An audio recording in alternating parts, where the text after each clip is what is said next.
Assalamualaikum warahmatullahi wabarakatuh. Kembali lagi bersama saya Harsh Channel, portal CPNS dan P3K. Kali ini kita akan membahas yaitu pembahasan soal Pancasila dari nomor 11 sampai nomor 20, soal kelanjutan dari nomor 1 sampai dengan nomor 10. Baik teman-teman, sebelum kita mulai ke pembahasan soal, terlebih dahulu teman-teman menekan tombol subscribe, kemudian jangan lupa teman-teman menekan tombol loncengnya untuk mendapatkan informasi terbaru tentang video-video kemudian atau video-video terupdate tentang pembahasan soal CPNS. Baik, kita mulai ke pembahasan soal nomor 11.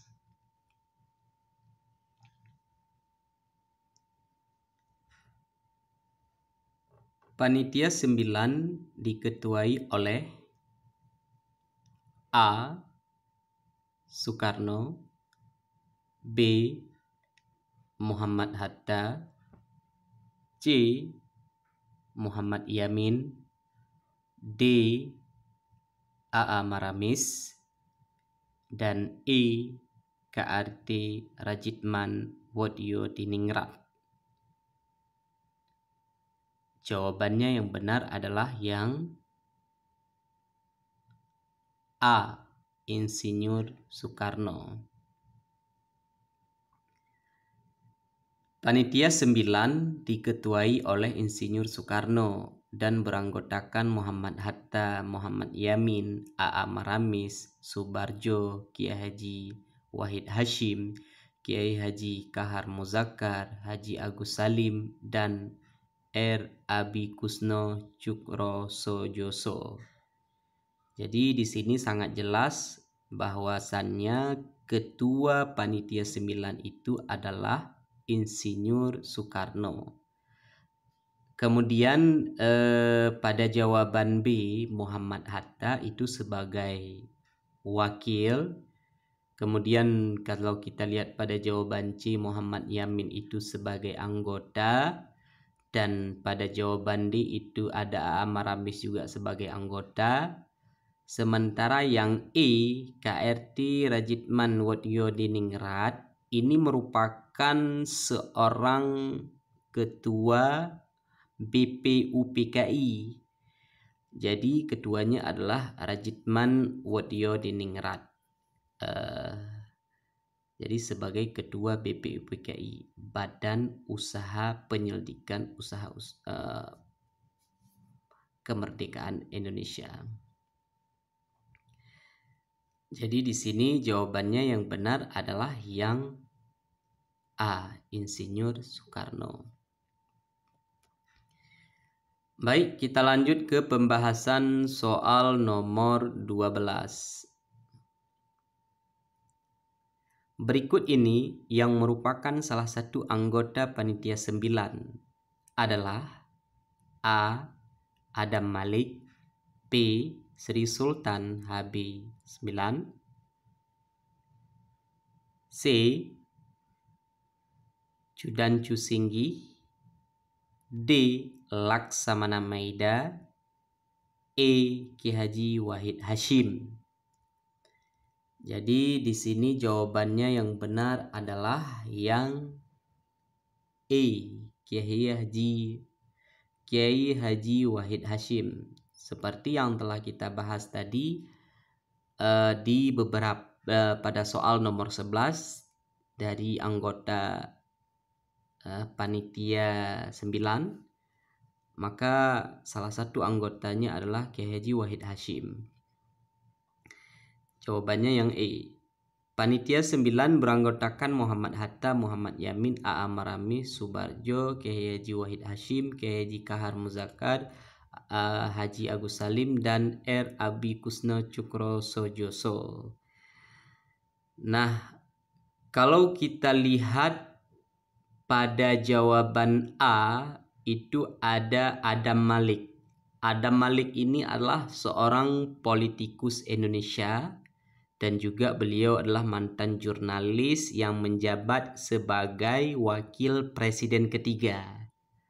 Sebelumnya Adam Malik menjabat sebagai ketua parlemen, menteri luar negeri, presiden Majelis Umum Perserikatan Bangsa-Bangsa, dan juga beliau sebagai jurnalis.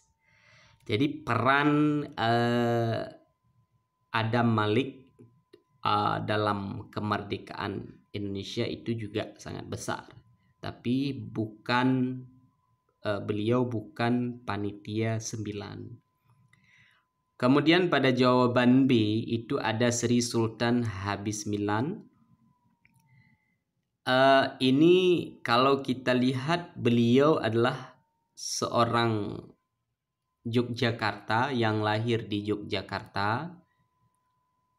Kemudian beliau juga dikenal sebagai Gusti Raden Mas Dorotjatun di Ngasem atau Hamengkubuwona, adalah putra dari Sultan Hamengkubuwona 8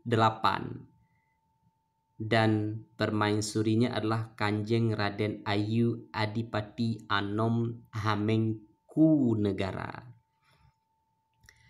Jadi peran beliau yang sangat besar adalah pada peristiwa itu beliau pernah memberikan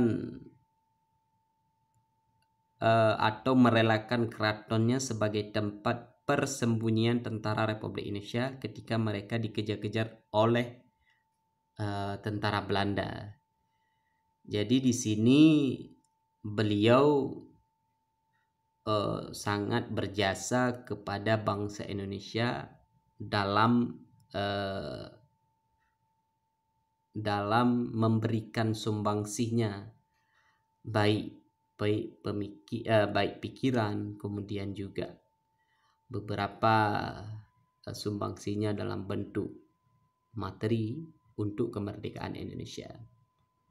Dan sangat besar adalah jasa beliau yang sangat dikenal, yaitu merelakan keratonnya sebagai tempat persembunyian tentara Republik Indonesia. Sementara pada jawaban C ada Cudancu Singgih. Cudancu Singgih ini adalah merupakan anggota PETA yang sangat berperan dalam penculikan Soekarno dan Muhammad Hatta ke Rangendesklok. Bahkan dirinya lah yang kemudian menyuruh Bung Karno untuk memproklamirkan kemerdekaan Indonesia pada tanggal 17 Agustus 1945. Dirinya juga rela bolak-balik. Jadi Cudancu Singgih ini rela bolak-balik untuk mengamankan perjalanan Soekarno dan Hatta ke Rangendesklok dengan aman. Jadi tujuan daripada penculikan Soekarno ini bukan dalam niat negatif atau niat buruk, tapi justru ini adalah bahagian daripada sebuah strategi agar Indonesia terlepas daripada intervensi Jepang dalam memproklamirkan kemerdekaan Indonesia, sehingga salah satu pihak dari anggota PETA yang terdiri dari Cudancu Singgih, seorang pemuda, yaitu mereka menculik Soekarno untuk segera memproklamirkan Indonesia pada tanggal 17 Agustus 1945 atas dasar inisiatif bangsa Indonesia sendiri atau atas dasar masyarakat Indonesia sendiri, bukan diintervensi oleh Jepang. Kemudian kalau kita lihat pada jawaban D itu ada Laksamana Maeda. Laksamana Maeda ini adalah seorang perwira Jepang yang berjasa untuk Indonesia. Beliau juga dikenal nama lengkapnya adalah Laksamana Muda Tadashi Maeda. Dan beliau merupakan dari Angkatan Laut Jepang. Dan beliau juga pernah mengorbankan atau menyediakan rumahnya sebagai tempat dirumuskannya naskah proklamasi kala itu. Dan beliau memang sangat simpati terhadap bangsa Indonesia karena memang bangsa Indonesia sangat berat perjuangannya dalam memerdekakan bangsa Indonesia sendiri. Jadi oleh karena itu beliau sangat merasa prihatin terhadap rakyat Indonesia atas perjuangannya yang begitu berat. Ini adalah Laksamana Maeda, dan peran beliau sangat berjasa untuk bangsa Indonesia adalah menyediakan rumahnya untuk dirumuskannya naskah proklamasi. Kemudian yang E seperti jawaban itu Kiai Haji Wahid Hasyim. Beliau adalah salah satu dari anggota Panitia 9. Jadi jawabannya yang benar di sini adalah yang E. Baik, kita lanjut ke pembahasan soal nomor 13. Berikut ini yang bukan merupakan anggota Panitia 9 adalah A. Muhammad Hatta, B. Insinyur Soekarno, C. Haji Agus Salim, D. Sayuti Malik, dan E. Muhammad Yamin. Jadi jawabannya yang benar adalah ini disebutkan yang bukan. Jawabannya yang benar adalah yang D. Sayuti Malik. Sebenarnya di pertanyaan ini juga mau terhubung dengan pertanyaan 12 atau 11. Karena kita lihat di sini bahwa semuanya adalah anggota Panitia 9. Kecuali memang di sini ada Sayuti Malik. Jadi jawabannya yang di Sayuti Malik ini adalah seorang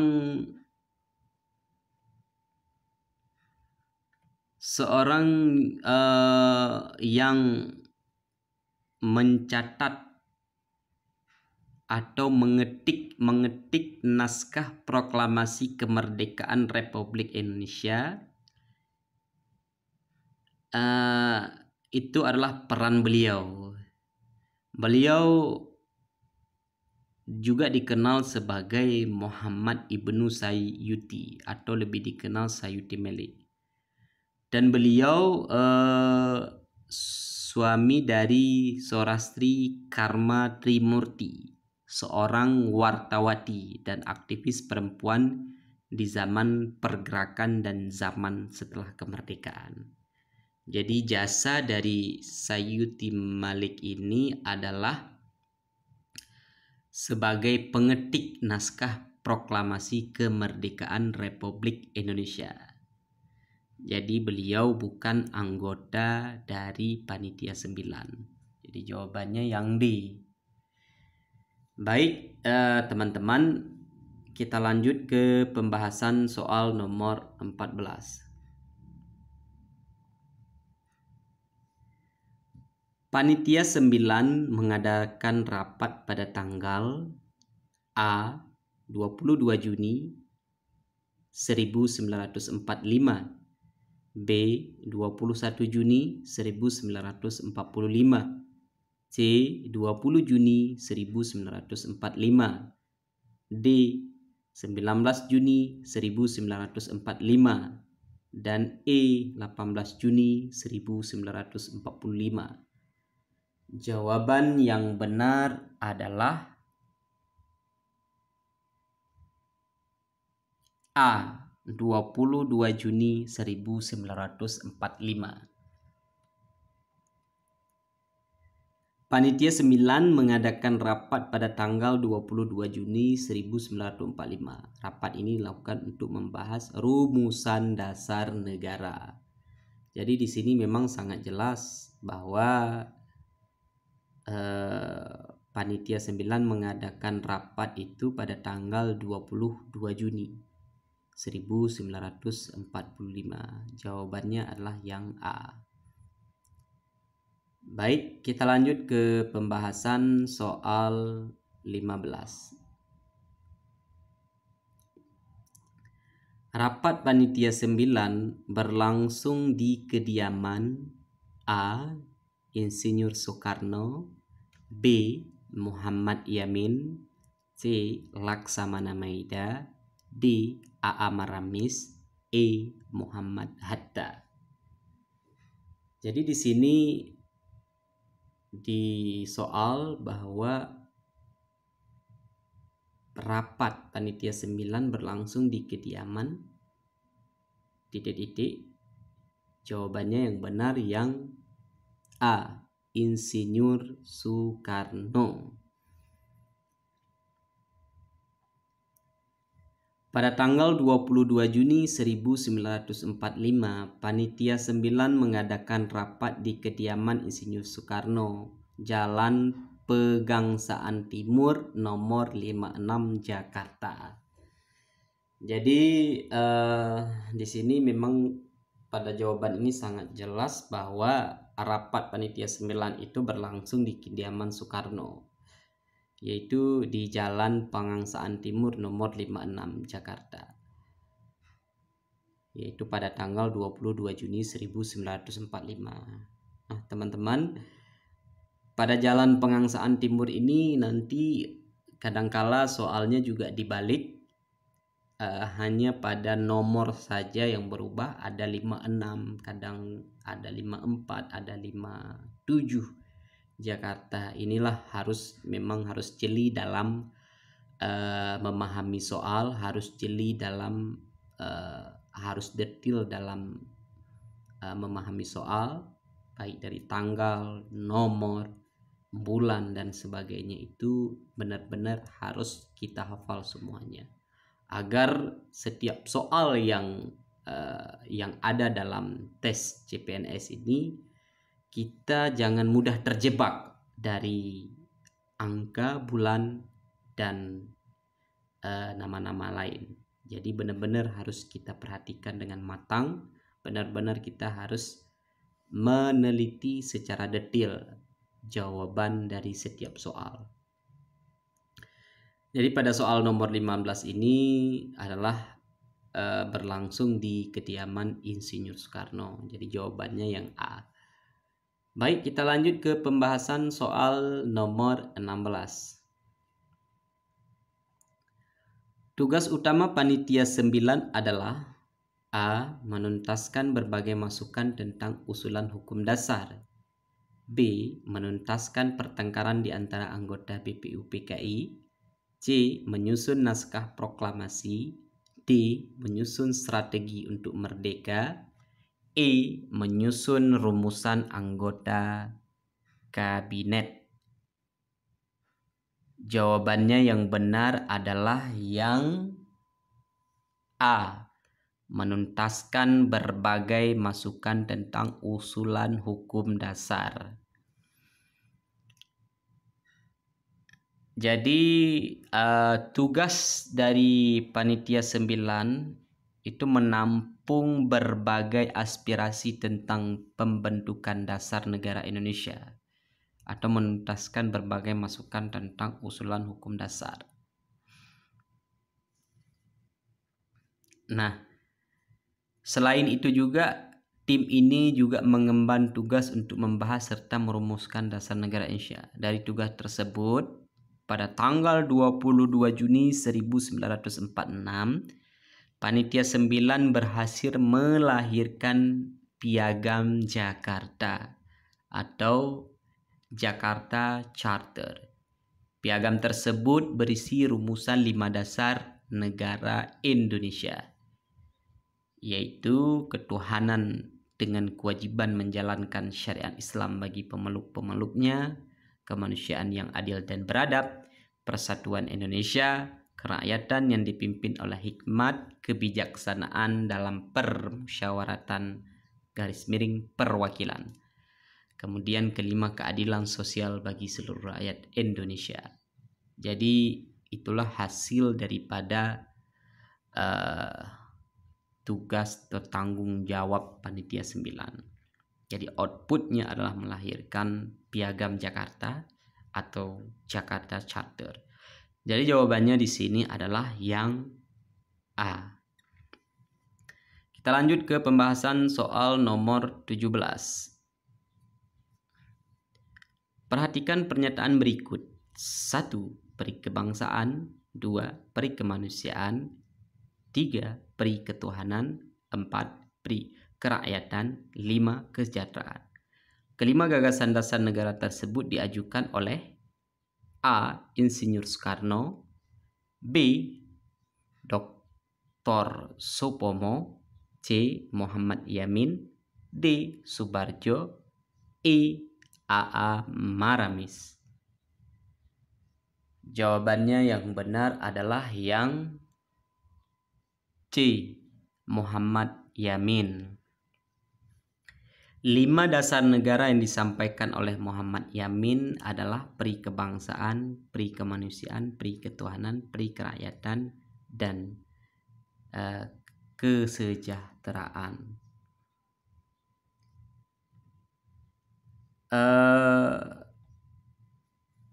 Pernyataan ini diungkapkan oleh Muhammad Yamin itu pada sidang BPUPKI tanggal 29 Mei 1945 secara lisan beliau menyampaikan. Jadi beliau menyampaikan secara lisan, sementara pada penyampaian secara tulisan dalam Piagam BPU, dalam Piagam Jakarta, itu ketuhanan berada pada poin nomor 1, kemudian yang nomor 2 tetap berada pada nomor 2. Jadi ketuhanan itu berada pada nomor 1, kemanusiaan yang adil, persatuan Indonesia, kerakyatan yang dipimpin oleh hikmat, kebijaksanaan dalam permusyawaratan perwakilan, dan kesejahteraan sosial seperti yang ada sekarang ini. Itu adalah secara tulisan. Sementara pada lisan pada sidang BPUPKI seperti yang ada pada pernyataan di soal. Kemudian pada saat itu pada sidang BPUPKI juga, selain daripada gagasan daripada Muhammad Yamin, juga ada gagasan itu daripada Dr. Supomo. Beliau menyampaikan gagasan tersebut, yaitu persatuan, kekeluargaan, keseimbangan lahir dan batin, musyawarah dan keadilan. Kemudian baru rakyat, keadilan rakyat. Jadi itu yang disampaikan gagasan oleh Dr. Supomo pada tanggal 31 Mei 1945. Jadi gagasan tersebut juga diungkapkan oleh Soekarno, atau Soekarno juga memberikan pendapat atau gagasan terkait dasar negara. Beliau menyampaikan pada sidang BPUPKI pada tanggal 1 Juni 1945 seperti gagasan tersebut adalah kebangsaan Indonesia, internasionalisme, dan peri kemanusiaan, mufakat atau demokrasi, kesejahteraan,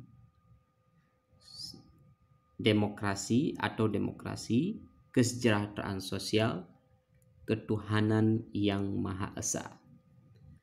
Jadi gagasan ketiga orang ini ada dari Muhammad Yamin, ada Supomo, ada Soekarno, itu berbeda-beda. Supomo memiliki gagasan tersendiri, Soekarno juga memiliki gagasan tersendiri. Namun kalau kita lihat pada soal, ini merupakan gagasan daripada Muhammad Yamin. Jadi jawabannya yang benar adalah yang C. Baik, kita lanjut ke pembahasan soal nomor 18. Rumusan hukum dasar yang dihasilkan oleh Panitia 9 tersebut dinamai A. Piagam Jakarta, B. Dasar-Sila Bandung, C. Declaration of Human Rights, D. Trisila, dan E. Pancamarga. Di sini sangat jelas sudah kita bahas beberapa poin pada soal nomor 15 atau pada soal nomor 17. Jadi jawabannya adalah yang A, Piagam Jakarta. Rumusan hukum dasar yang dihasilkan oleh Panitia 9 tersebut oleh Muhammad Yamin dinamai dengan Piagam Jakarta. Kalau kita lihat pada jawaban B, Dasar-Sila Bandung itu merupakan 10 poin hasil pertemuan Konferensi Asia Afrika yang dilaksanakan pada tanggal 18 sampai dengan 25 April 1955 di Bandung, Indonesia. Pernyataan ini berisi tentang pernyataan mengenai dukungan bagi kedamaian dan kerjasama dunia. Kemudian ada Declaration of Human Rights pada jawaban C. Ini sangat jelas dari penyebutan Declaration of Human Rights ini adalah bentuk daripada HAM, hak asasi manusia.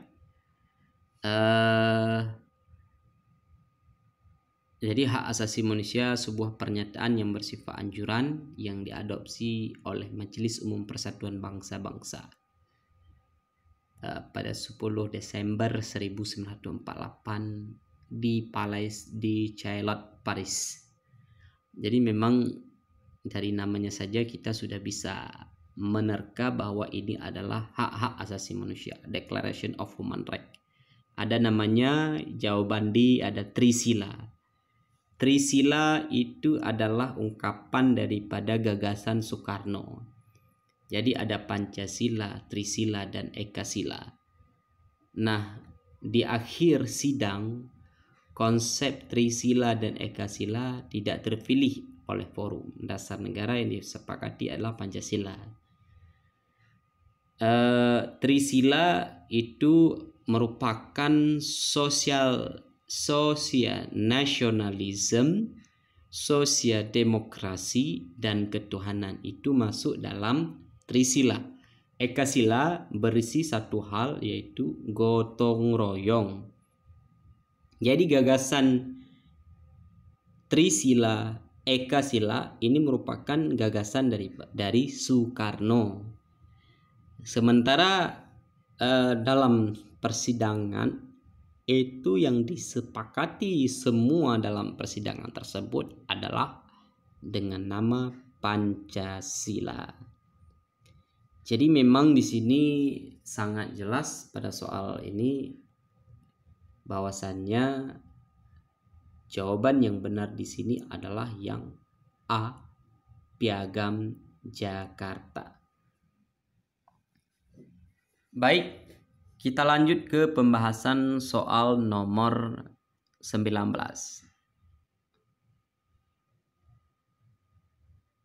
Perhatikan pernyataan berikut. 1. Kesejahteraan rakyat. 2. Internasional atau perikemanusiaan. 3. Keseimbangan lahir dan batin. 4. Mufakat atau demokrasi. 5. Ketuhanan yang berkebudayaan. Azas-azas dasar negara yang dimukakan oleh Insinyur Soekarno ditunjukkan nomor ... A 123, B 135, C 235, D 245, E 345. Jawabannya yang benar adalah yang D 245.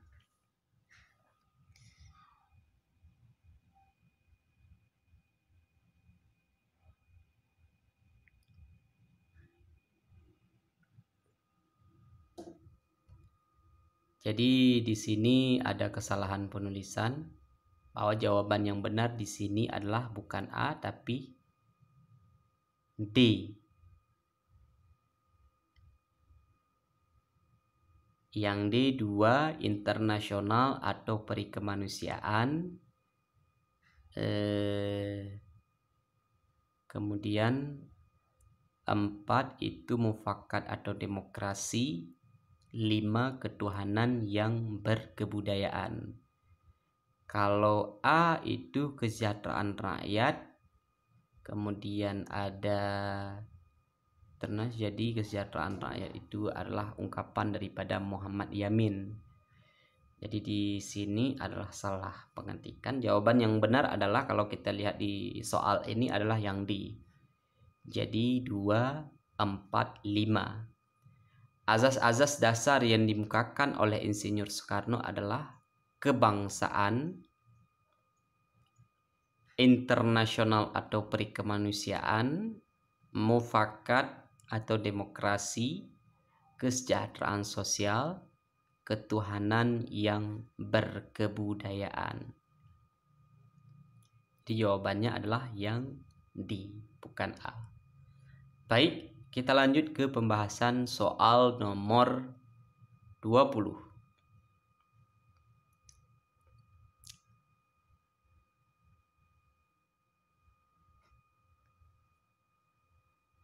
Di dalam Piagam Jakarta yang mengalami perubahan adalah sila ke A 5, B 4, C 3, D 2, E 1. Jawaban yang benar adalah yang E 1.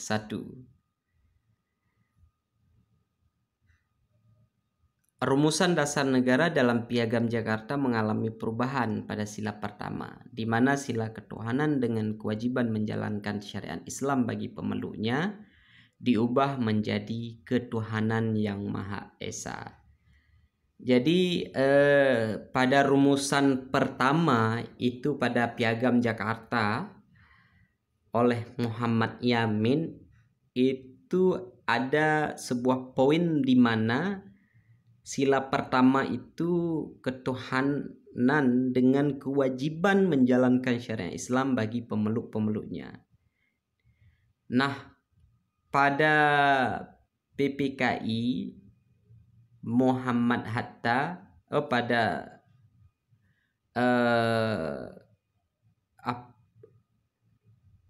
komentar atau aspirasi rakyat dari Timur yang disampaikan kepada Muhammad Hatta menyangkut tentang sila pertama bahwa ini tidak menunjukkan persatuan seperti adanya dominasi dari sebuah kelompok menurut dari Indonesia Timur. Akhirnya Muhammad Hatta menyampaikan aspirasi dari rakyat Indonesia Timur dalam sebuah forum, sehingga diambillah keputusan atau diubah pada sila pertama, yaitu ketuhanan yang Maha Esa. Jadi jawabannya yang benar adalah yang E, yaitu sila pertama. Baik teman-teman, cukup di sini dulu pembahasan kali ini. Selanjutnya akan dijelaskan pada video berikutnya tentang soal Pancasila dari nomor 21 sampai dengan 20, lanjutan dari video ini. Kemudian kita juga mengucapkan terima kasih kepada teman-teman yang sudah menonton video ini. Semoga teman-teman bisa terbantu dalam menghadapi ujian SKD CPNS atau SN dan lulus di kemudian hari. Amin ya rabbal alamin. Untuk menunjang channel ini, saya pribadi memohon bagi teman-teman untuk mensubscribe, comment, share, dan like channel ini agar channel ini terus berkembang dan juga memberikan manfaat bagi generasi muda yang ingin menjadi CPNS atau P3K, kemudian juga mendapatkan video-video terbaru terupdate di Hard Channel portal CPNS atau P3K. Sekali lagi kita ucapkan terima kasih. Kita akhiri. Wassalamualaikum warahmatullahi wabarakatuh.